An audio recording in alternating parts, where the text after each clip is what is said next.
الصبر مفتاح الفرج وهو مفتاح دخول الجنة. إني جزيتهم اليوم بما صبروا أنهم هم الفائزون. بسبب صبرهم دخلوا الجنة. صبروا على إيه؟ يعني إيه صبر أصلا؟ واستعينوا بالصبر والصلاة وإنها لكبيرة إلا على الخاشعين. مش أي حد هيعرف يصبر، الخاشعين بس. وربنا يقصد إيه بالظبط بالصبر اللي الخاشعين بس هم اللي يقدروا عليه؟ أنت روحك بتسكن في جسد في نفس أمارة بالسوء، ولقد خلقنا الإنسان ونعلم ما توسوس به نفسه. في آية تانية فألهمها فجورها وتقواها. طب هي النفس بتحب الفجور ولا التقوى؟ بتعشق الفجور. الصبر هو ان انت تجبر نفسك على التقوى وتمنعها عن الفجور وتستمر على كده. مفيش صبر تالت، يا صبر على التقوى يا صبر على الفجور. اللي ما امنوش بسيدنا النبي عليه الصلاة والسلام ما كانوا صابرين، كانوا بيقولوا ان كاد ليضلنا عن آلهتنا لولا ان صبرنا عليها. بيقولوا ان سيدنا النبي كان هيضلنا وهيودينا في داهية لولا ان احنا صبرنا على عبادة الاصنام. فالصبر هو الانتظار والاستمرار على طريق او على منهج، وهما طريقين، يا التقوى يا الفجور. وقل للذين لا يؤمنون اعملوا على مكانتكم إنا عاملون. اعملوا اللي انتوا عايزينه، لكم دينكم ولي دين. احنا هنعبد ربنا وانتوا اعبدوا الأصنام زي ما انتوا عايزين. وانتظروا إنا منتظرون. انتوا صابرين واحنا كمان صابرين، احنا صابرين على طريق التقوى وانتوا صابرين على طريق الفجور. طب ربنا قال إن الله مع الصابرين، وفي آية تانية إني جزيتهم اليوم بما صبروا. هل معنى كده ان اي حد هيصبر ربنا هيبقى معاه؟ لا، لان ربنا قال في ايات تانية ان الله مع المتقين وان الله مع المؤمنين. اللي هيستمر وهيصبر على طريق التقوى هو ده اللي معاه ربنا، وهو ده اللي هيلاقي المكافآت في الدنيا وفي الآخرة. ربنا وضح لنا في آيات تانية ان الصبر هو الانتظار والاستمرار على التقوى. وجزاهم بما صبروا جنة وحريرا. اللي صبر هو اللي دخل الجنة. ايوه، صبر على ايه؟ كانوا بيعملوا ايه يعني؟ نرجع كام آية لورا. يوفون بالنذر ويخافون يوما كان شره مستطيرا. يوفون بالنذر يعني ملتزمين بالعهد اللي بينهم وبين ربنا، بل هم مستمرين عليه. حتى ربنا ذكرها في المضارع، يوفون، مستمرين على التقوى، مستمرين على إطاعة الأوامر وعلى اجتناب النواهي. ويطعمون الطعام على حبه مسكينا ويتيما وأسيرا. وكانوا بيزكوا وكانوا بيتصدقوا خالصا لله. وبرضه ربنا ذكرها في المضارع، إنما نطعمكم لوجه الله لا نريد منكم جزاء ولا شكورا إنا نخاف من ربنا يوما عبوسا قمطريرا فوقاهم الله شر ذلك اليوم ولقاهم نضرة وسرورا وجزاهم بما صبروا جنة وحريرا. ربنا بيقول لنا بصبرهم على الكلام ده أنا دخلتهم الجنة، بصبرهم على إطاعة الأوامر وعلى اجتناب النواهي اللي هي التقوى دخلوا الجنة. هو ده الصبر اللي ربنا سبحانه وتعالى يقصده. الصبر مش إن أنت قاعد ما بتعملش حاجة. الصبر نوعين، يا إما صابر ومستمر على التقوى، يا صابر ومستمر على عصيان ربنا وعلى الفجور. فيا إما صابر ومستمر على طاعة ربنا، يا إما صابر ومستمر على عصيان ربنا. يا أنت اللي بتسوق يا نفسك اللي بتسوق. وفي آية تانية واصبر فإن الله لا يضيع أجر المحسنين. الآية بادئة بواو عطف. طب نرجع للآيات اللي قبلها نشوف ربنا كان بيكلم سيدنا النبي بيقول له اصبر على إيه. يعني أول الثلاث آيات اللي قبلها فاستقم كما أمرت ولا تركنوا إلى الذين ظلموا وأقم الصلاة. بعد كده قال له واصبر، اصبر على دي. هو ده الصبر، الاستمرار على التقوى. والذين صبروا ابتغاء وجه ربهم، بيستمروا على التقوى مخلصين عملهم لله. هم دول اللي ربنا سبحانه وتعالى قال عليهم في آخر الآية لهم عقبى الدار. طب أصبر ليه؟ يعني ربنا سبحانه وتعالى قال لسيدنا النبي فاصبر لحكم ربك ولا تطع منهم آثما أو كفورا.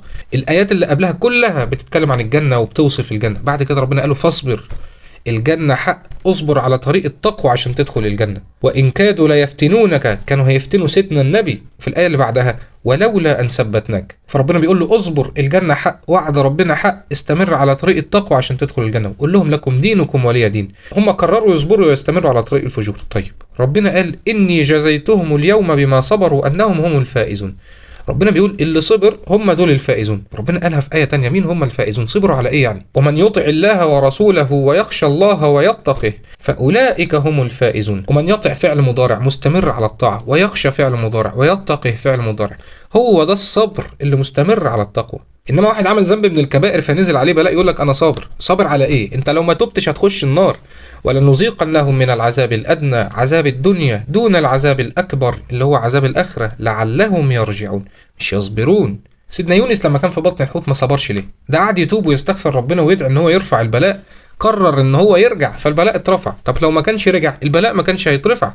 فلولا أنه كان من المسبحين للبث في بطنه إلى يوم يبعثون. البلاء ما نزلش إلا لما عصى أمر ربنا، فربنا دوقه من العذاب الأدنى اللي هو عذاب الدنيا لعله يرجع عشان ما يدوقش العذاب الأكبر. هنا سيدنا يونس فاهم الحكمة من البلاء، أنا عملت حاجة غلط وربنا عايز نرجع، فتاب ورجع فالبلاء اترفع. لسيدنا النبي لما لقى حد بيدعي على نفسه بالبلاء قال له اسأل الله العافية، إيه اللي أنت بتعمله ده؟ في ناس من أيام سيدنا النبي فاهمين الحكمة من البلاء غلط. ربنا قال لك وبشر الصابرين الذين إذا أصابتهم مصيبة. اولا انت فاهم معنى الصابرين غلط، الصابرين اللي هم مستمرين على التقوى، وقال لك اصابتهم مصيبه، مش ربنا قال في ايه تانية وما اصابكم من مصيبه فبما كسبت ايديكم. القران بيفسر بالقران، والمصيبه هنا ربنا سبحانه وتعالى وصفها بالبلاء زي ما اتذكرت في الايه اللي قبلها. فالبلاء او المصيبه اللي جايه لك بسببك انت، لعلك ترجع مش لعلك تصبر. وما أصابك من سيئة فمن نفسك. ليه سيدنا يونس ما فضلش صابر على البلاء لحد ما يموت؟ ده العكس تماما، أول ما نزل قال له خرجني، وربنا بنفسه بيقول لك لو ما كانش تاب ما كانش هيخرج من البلاء طول حياته إلى يوم يبعثون. ومين قال إن الصابرين اللي بيستمروا على التقوى ما بيغلطوش؟ مين قال إن الأولياء ما بتغلطش؟ كل ابن آدم خطاء، كل الحكاية إن ربنا ساترهم. فالمشكلة إن في بعض الآيات والأحاديث مفهومة غلط وبتتفسر غلط. الشيطان ما عرفش يحرف القرآن ولكنه عرف يحرف المعاني. هو سيدنا النبي عليه الصلاة والسلام لما قال ما يصيب المسلم من نصب ولا وصب إلى آخر الحديث، مش قال تكفير للخطايا؟ كل البلاءات والمشاكل اللي جايه لك تكفير للخطايا مش تعلية للدرجات. طب ما فيش خطايا، ما فيش بلاء، يوديك تحج تعلي درجاتك كل سنه، يوديك تعمل عمره كل شهر، العمره كفاره لما بينهم، يديك فلوس تتصدق تعلي درجاتك. انما في بلاء يعني بسبب الخطايا، يعني عملت حاجه غلط، والمفروض الواحد لما بيغلط ان هو بيستغفر وبيتوب.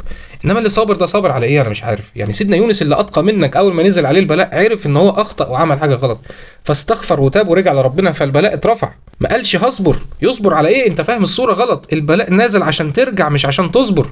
ربنا قال المتقين في مخرج مش في بلاء. ربنا قال اللي هيستغفر ويتوب اللي هو وصل لدرجه المتقي هيمتعه متاعا حسنا لحد اخر يوم في عمره في الدنيا. طب هم المتقين ما بيغلطوش؟ بيغلطوا وبينزل عليهم بلاء فبيرجعوا بيدوروا انا وقعت في ايه وبيقعدوا يتوبوا ويكفروا عنه. ربنا بيقول افلا يتوبون الى الله ويستغفرونه والله غفور رحيم، مش افلا يصبرون. والصبر اصلا معناه الاستمرار على التقوى، والتوبه دي للكبائر، حتى المتقين بيقعوا في الكبائر. يا ايها الذين امنوا توبوا الى الله توبه نصوحا عسى ربكم ان يكفر عنكم سيئاتكم ويدخلكم جنات تجري من تحتها الانهار. ربنا بيقول لهم توبوا عشان اكفر لكم سيئاتكم عشان ادخلكم الجنه، ما قالهمش اصبروا. يصبروا على ايه؟ ربنا بيقول وما كان الله معذبهم وهم يستغفرون، مش يصبرون. وقال لك يستغفرون فعل مضارع مستمرين على الاستغفار. هنا ربنا سبحانه وتعالى ربط العذاب بالاستغفار. احنا بنستغفر من ذنوب، فاذا العذاب بسبب الذنوب مش بسبب ان انت ماشي صح. العذاب الادنى اهو، ده حتى ربنا سبحانه وتعالى بيتكلم عن الصحابه اللي احنا ما نجيش ربع ايمان واحد فيهم. فخلاصه القول الصبر اللي ربنا سبحانه وتعالى طالبه منك هو اجبار النفس على التقوى ومنعها من الفجور. والصبر الجميل هو ان انت حابب التقوى، مش زي واذا قاموا الى الصلاه قاموا كسالى، مش زي الذين هم عن صلاتهم ساهون، تقيله عليهم. عرفت ليه ربنا سبحانه وتعالى قال واستعينوا بالصبر والصلاة وإنها لكبيرة إلا على الخاشعين؟ الاستمرار على التقوى صعب على الكل إلا الخاشعين. ما يفعل الله بعذابكم إن شكرتم وأمنتم. معنى الكلام إن ربنا مش عايز ينزل العذاب الأدنى على حد اللي هو في الدنيا، ده عشانك أنت، عشان ترجع وعشان تدخل الجنة وعشان تاخد كل اللي نفسك فيه في الدنيا، وأهم حاجة الجنة لأن أنت خالد في الآخرة. ومعنى الكلام إن اللي هيشكر ويؤمن، اللي هيوصل لدرجة المؤمن أو لدرجة المتقي، مش هينزل عليه عذاب بل هيبقى في مخرج. فتلاقي حد يقول لك أنا مؤمن بس في عذاب، أيوة أنت هتعرف أكتر من ربنا، في حاجة ناقصة. الأعراب قالوا إن إحنا آمنا ووصلنا لدرجة المؤمن. قالت الأعراب آمنا قل لم تؤمنوا ولكن قولوا أسلمنا ولما يدخل الإيمان في قلوبكم. انتوا ما أمنتوش ولا حاجة، انتوا أسلمتوا بس. الإيمان ليه شروط ولازم تحققها كاملة، واتكلمنا عنها قبل كده واسيبها في الآخر. فاصبر على الاستمرار على التقوى لأن ربنا فعلا مع الصابرين.